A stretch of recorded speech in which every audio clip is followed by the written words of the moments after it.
ગોપાલ ઇટાલિયા પાસે માહિતી ગઈ કે 5 ગામોનું અનાજ જે ગરીબોને મળવાનું હતું એ અનાજ એમની પાસેથી અંગૂઠો મરાઈને, જે બાયોમેટ્રિક્સથી 1 મહિનાનો અંગૂઠો મરાઈને 2 મહિનાનું અનાજ ગાયબ થઈ ગયું. એટલે આ ભાઈ પહોંચ્યા ત્યાં વિસાવદર પોલીસ સ્ટેશન. એટલે ત્યાં જઈને પોલીસને કીધું કે આ ચોરી છે અનાજની, આના મામલે કેસ થવો જોઈએ. એટલે પોલીસે, મહિલા પોલીસ કર્મી છે પીઆઈએ, એમણે કીધું કે આ ચોરીનો ગુનો બનતો નથી, આ ફોજદારી નથી, તમે કાયદો ખબર નથી. એટલે આના અંદર પછી મામલતદારને બોલાયા, પ્રાંત અધિકારીને, બધી ઓફિસોમાં જઈને ગોપાલ ઇટાલિયાએ અને એવું કીધું કે ભાઈ હું અહીંયા જ્યાં સુધી આની તપાસ થઈને આનું પરિણામ ના આવે ત્યાં સુધી હું અહીંથી ઉઠવાનો નથી.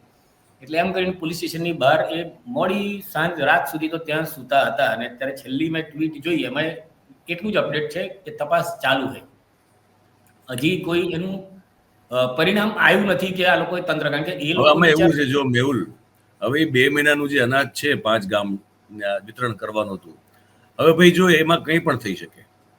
એ અનાજને એવું મન થયું કે મારે ગાયબ થવું, ગાયબ થઈ જાય. એ અનાજને ઉંદેડા ખાઈ ગયા શકે, એ અનાજ ભૂલથી એની એન્ટ્રી થઈ ગઈ પણ સ્ટોક આવ્યો જ ન હોય એવું બની શકે. આવું ઘણું બધું સરકારી તંત્રમાં સતત થયા રાખતું હોય. ના, એટલે એમાં ગોપાલભાઈએ તો ત્યાં સુધી વાત કરી છે, ગોપાલ ઇટાલિયાએ, કે એ દળાઈ ગયું. દળાઈ જાય, હા દળાઈ ગયું, લોકોને ઘંટીમાં બારોબાર દળાઈને કોકના ઘરે પહોંચી ગયું એવું બને, અથવા વેચાઈ ગયું હોય ને એના પૈસા કોકના ખીચામાં પહોંચી ગયા હોય એવું બને આમાં.